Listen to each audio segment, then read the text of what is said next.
Now, the latest chapter in the Ross O'Carroll Kelly saga is out now. It's published by Penguin. Normal Sheeple sees the King of South Dublin relocate to rural Kerry, and it's already another hit. And I'm delighted to say author Paul Howard is with us this morning. Paul, good morning to you. How are you?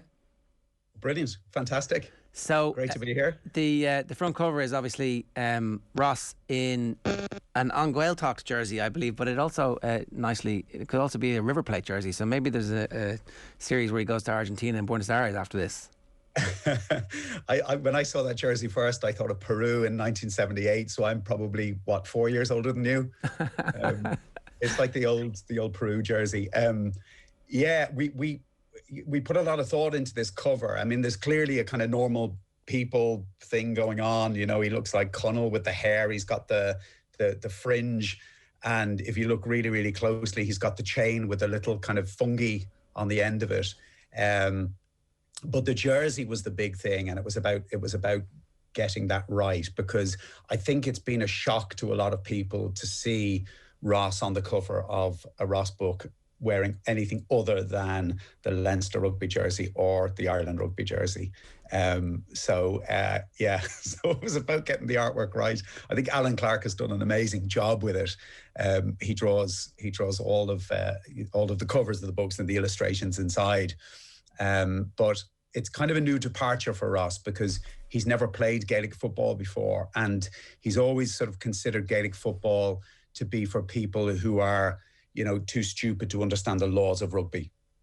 I was going to say, this is definitely treading new ground. Up to this point, I suspect that you would have had a lot of GAA fans who are happy to laugh knowingly at all the rugby jokes.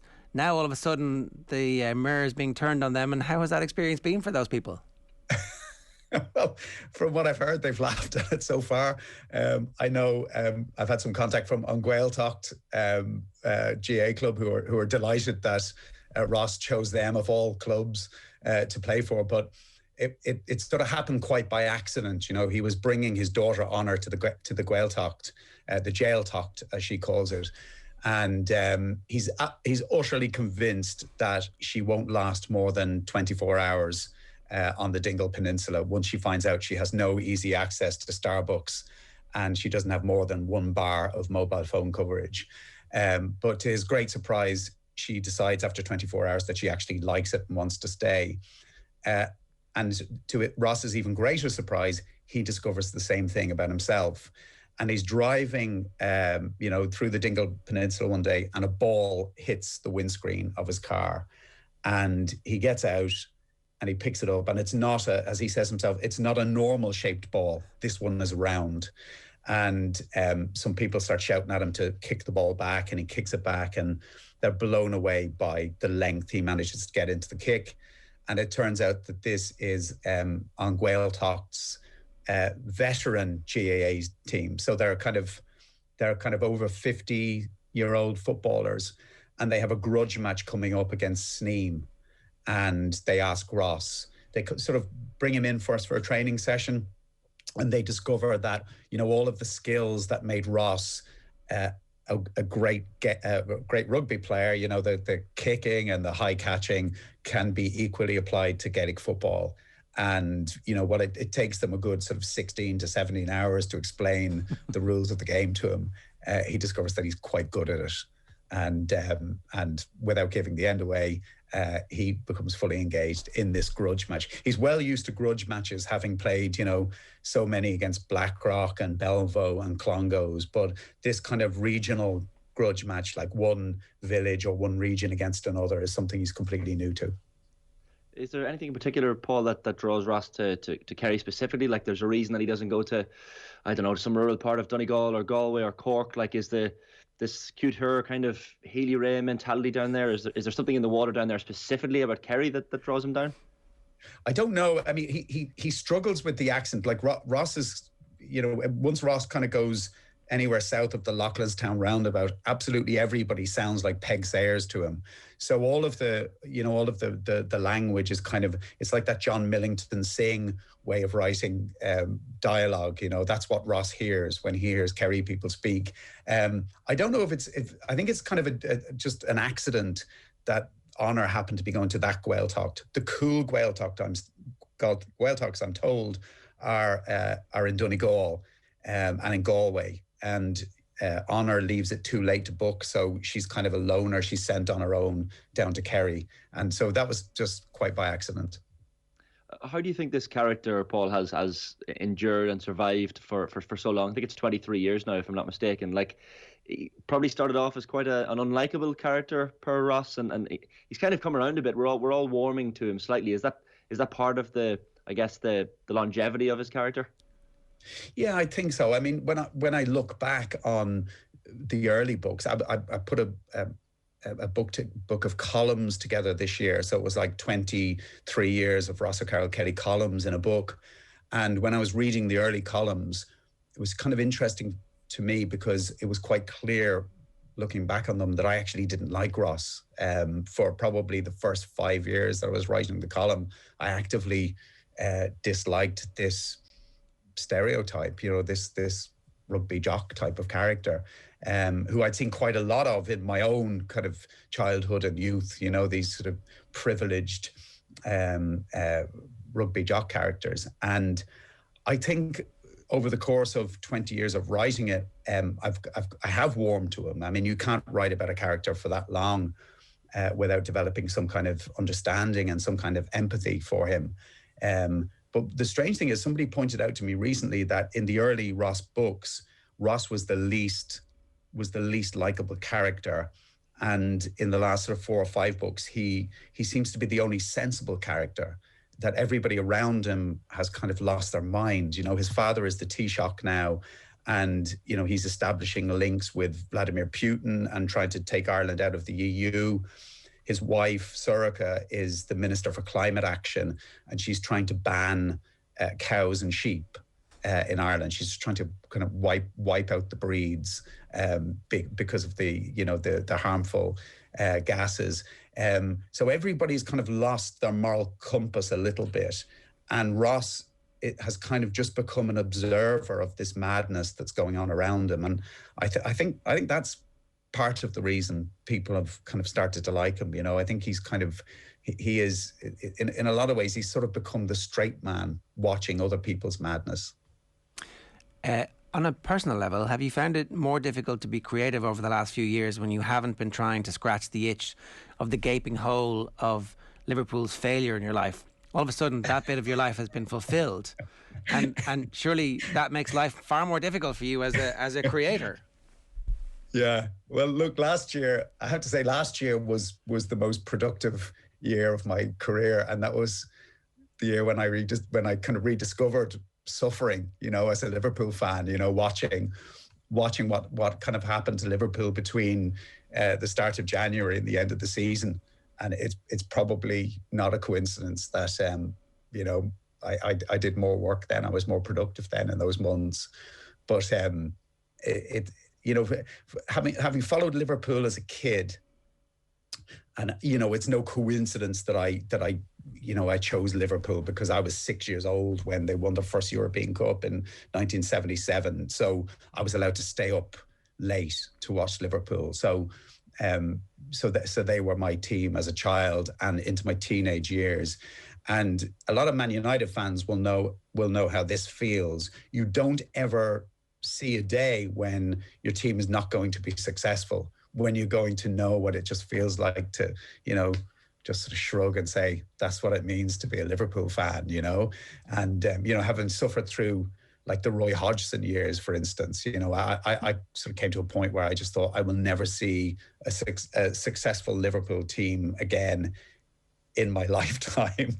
So, the Jurgen Klopp years have just been, just an unexpected twist in my life.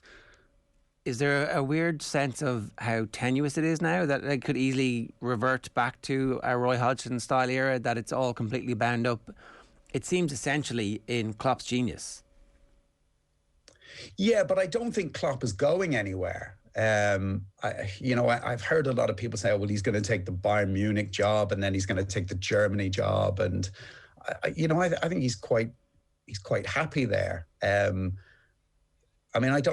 don't see that ending. I see a lot of really exciting things happening at Liverpool. Like, I know Liverpool fans, they're quite excitable and quite neurotic, and, you know, having suffered through 30 years, I think that's kind of understandable. But, you know, when Liverpool don't sign players, it's suddenly seen as, you know, this is the end of a great era for Liverpool. But I kind of see progress in the really boring stuff, like, that fans don't want to know about, like, you know, signing players up on new deals. You know, they're not sexy news stories that grab headlines like signing Ronaldo or Lukaku or Jack Grealish, but this is Liverpool for the next 5 years now. You know, giving new deals to, you know, Alisson, Fabinho, Henderson, Andy Robertson, Trent Alexander-Arnold. Like, it's paperwork stuff. So fans don't get excited about it, but it's a sign that Liverpool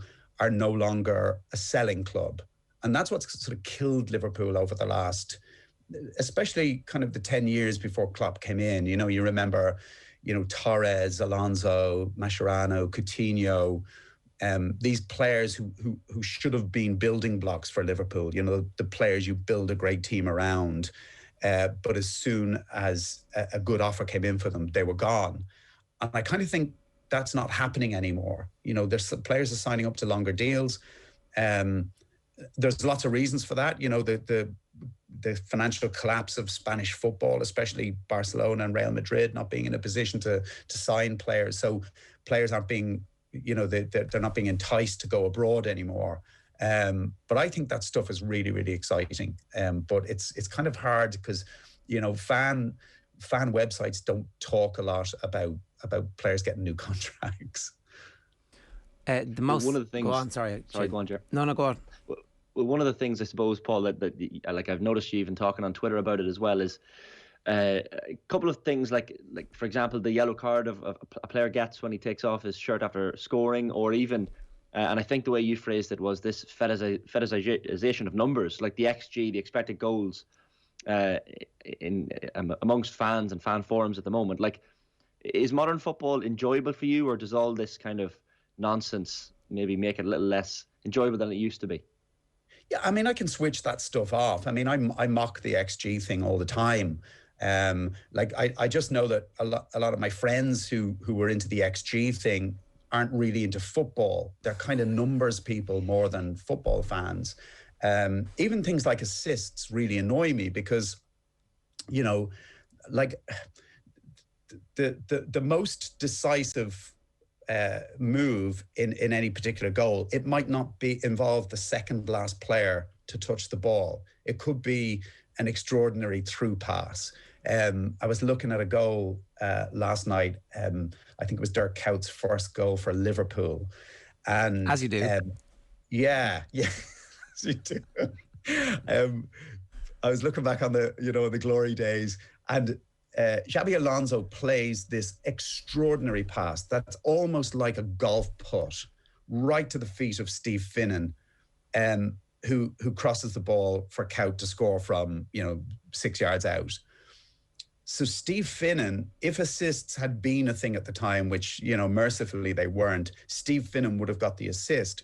But the genius is in Xabi Alonso's pass. And this pass was just extraordinary. It's worth having a look at it, like it curls, like it is like a golf putt. He curled this pass on the ground. That's the reason Liverpool scored the goal. So things like that just make a nonsense of the whole notion of assists. I think of Maradona's great goal against England in 1986, the second one. I mean, who got the assist for that? Like sometimes there isn't an assist, and sometimes the assist is 4 passes back, the real assist. I think this stuff has been brought in to facilitate gambling and to facilitate fantasy football. And I think people who are into those two things get utterly obsessed with those things.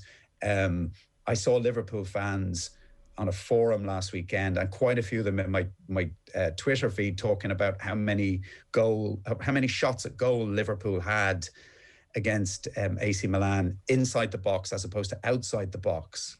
Like this is somehow relevant. And having gone to football all my life, like I never remember leaving a match excited by how many shots at goal we had inside or outside the box. Like, those things are just utterly meaningless to me. It's about the result. It's about the score. Can I just bring you back just 1 second to something you said a moment ago, Paul, about last year being the most productive of your career? Like, it strikes me, and correct me if I'm wrong here, that this is the Normal Sheeple is the third of 4 books I think you're involved in coming out this year. Like, the pandemic for a lot of people, I suppose, gave us an opportunity to kind of sit back and reflect and do things we didn't have time to do. So clearly, that time period for you has been remarkably productive.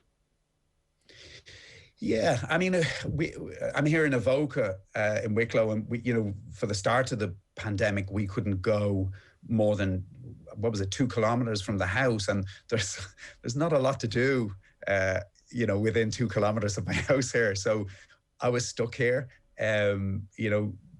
socially, like, couldn't see anyone. So I had quite a few deadlines at the time. So it was, in a sort of perverse way, it was a godsend to me, because I didn't have to live a life outside of work. So, I get up early to work. So I was kind of, I was up at, 5 o'clock every morning and work until 5 o'clock every evening. So I did sort of 12-hour days for a year. But I had a huge amount of work to do last year. I had, I was working with Gordon Darcy on the children's series we've been doing together, and we've just finished the third one, which is out next month, which is about about Gordon goes and plays for the Lions. But it was great to have that work, because I think there's only so much time of every day I could spend on the internet looking up old Dirk Kuyt goals for Liverpool. So what's next? I'm actually sitting down today. I have a piece of paper in front of me, and it just says Ross Book 22 storylines. And so I'm starting to plot next year's book. I'm starting to plot the follow-up to Normal Sheeple.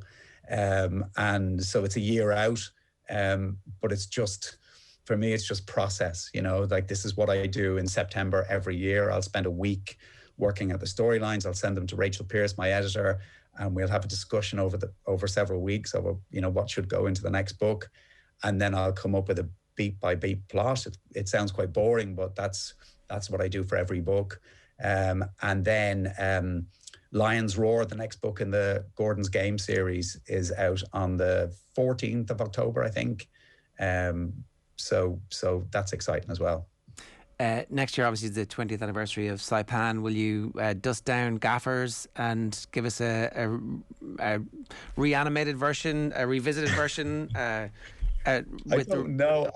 There's just been so much about Saipan over the years. At the 5th anniversary, the 10th anniversary, the 20th anniversary is coming up. I know we had the 20th anniversary recently of Ireland against Holland.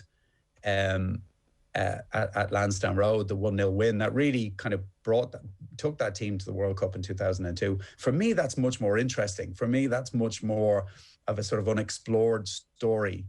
I would love to sit down with Louis van Gaal and watch that match and just talk to him about it, and talk to him about his decisions, why he put 4 strikers on at the end and resorted to the long ball. I think that stuff is fascinating. I kind of think the Saipan thing is burned out a little bit. I don't think there's even any nostalgia value in it at the moment after all these years. We're dead inside, essentially, is the problem. Well, I think we cared too much at the time that it's very difficult to care enough 20 years later.